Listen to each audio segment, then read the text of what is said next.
T20 world cup 2024 టోర్నీని ఘనంగా ఆరంభించేందుకు team India అన్ని విధాలా సన్నద్ధమవుతుంది. ఈ మెగా ఈవెంట్లో భాగంగా భారత జట్టు తమ తొలి మ్యాచ్లో జూన్ 5వ తేదీన న్యూయార్క్ వేదికగా ఐర్లాండ్తో తలపడనుంది. ఇప్పటికే న్యూయార్క్ చేరుకున్న రోహిత్ సేన ప్రాక్టీస్లో తీవ్రంగా శ్రమిస్తోంది. టీమిండియా సోమవారం తమ చివరి ప్రాక్టీస్ సెషన్లో పాల్గొంది. ఐర్లాండ్తో మ్యాచ్కు ముందు ఆటగాళ్లకు టీం మేనేజ్మెంట్ విశ్రాంతి ఇవ్వనున్నట్టు తెలుస్తుంది. ఈ క్రమంలో సోమవారం వీలైనంత ఎక్కువ సమయం పాటు నెట్స్లో గడపాలని భారత జట్టు భావిస్తున్నట్టు సమాచారం.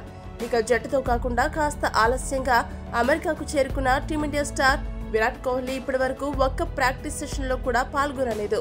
జూన్ 1వ తేదీన బంగ్లాదేశ్తో జరిగిన వార్మప్ మ్యాచ్కు దూరమైన కోహ్లీ ఆదివారం రోజున ప్రాక్టీస్ సెషన్లో పాల్గొంటాడని పలు రిపోర్టులు పేర్కొన్నాయి. కానీ ఆదివారం జరిగిన ప్రాక్టీస్ సెషన్కు కూడా కోహ్లీ డిమ్మో కొట్టాడు. జట్టుతో కలిసినప్పటికీ అతడు ఇంకా విశ్రాంతి తీసుకున్నట్లు బీసీసీఐ వర్గాలు వెల్లడించాయి. సోమవారం రోజు జట్టు ఆఖరి ప్రాక్టీస్ సెషన్లో కూడా కోహ్లీ కొద్దిసేపే ఉండి వెళ్లిపోయాడు. ఐపీఎల్ 2024లో ఎలిమినేటర్లో ఓటమి తర్వాత కోహ్లీ రెస్ట్లో ఉన్న సంగతి తెలిసిందే.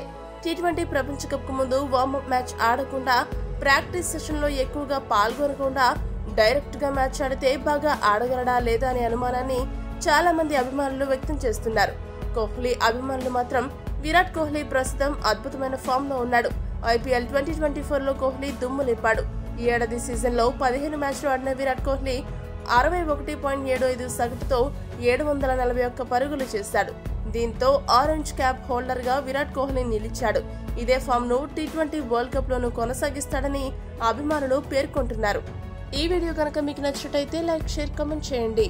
మరిన్ని స్పోర్ట్స్ అప్డేట్స్ కోసం మా ఛానల్ ను సబ్స్క్రైబ్ చేసుకోండి.